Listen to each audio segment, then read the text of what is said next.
Good morning. I'm Jerry Willis, and this is Open House, the show that saves you money. Coming up, what you should do right now that will add major value to your home and not cost you an arm and a leg. And one new idea that could protect your money. But first, what if you could buy a better credit score? Well, the answer is you can. It's called piggybacking. People with really great credit are granting access to their good numbers for a price. Is it too good to be true? Listen to this. Filippo at Struch works as a mortgage broker, and he wanted to become a real estate investor, buying homes in this Florida neighborhood where he lives. But his credit wasn't good enough. I had a couple of things I was dealing with that were bringing my scores down. Struch claims identity theft and too many credit inquiries made him unable to get the mortgage he wanted. A friend told him about a company that might be able to help. Here's how it works. A client with poor credit contacts Instant Credit Builders and pays them a fee, starting at $900 for their services. ICB gives part of the money, an average of $150, to a cooperating person who has good credit, a credit card or a line of credit that has been open for a long time, with a history of on-time payment. The person with good credit adds the person with poor credit as an authorized user on the account. Now, the solid payment history of the credit card becomes part of the credit record of the person with poor credit and automatically boosts their score. ICB says the credit score can go up by an average of 30 to 45 points for each card the client is added to, which can be the difference between approval and denial of an application for new credit.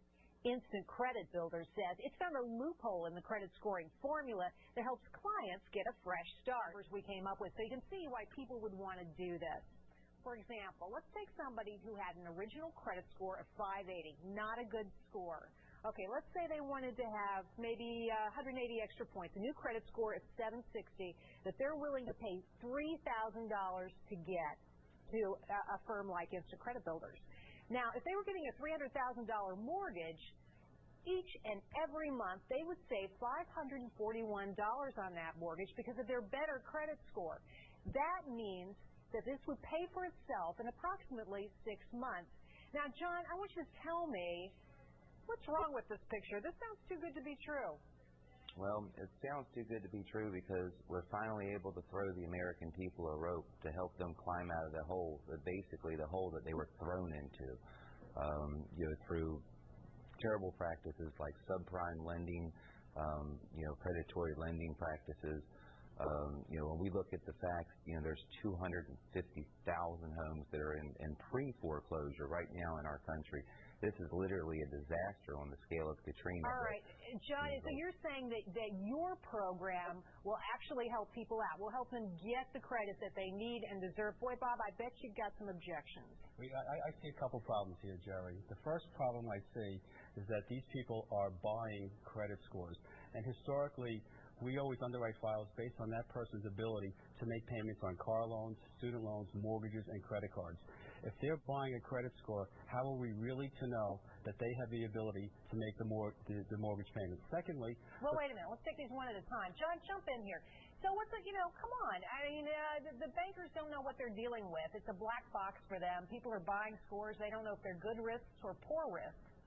But see, this is nothing new. It's been under the umbrella of creative financing for decades now. What do you mean?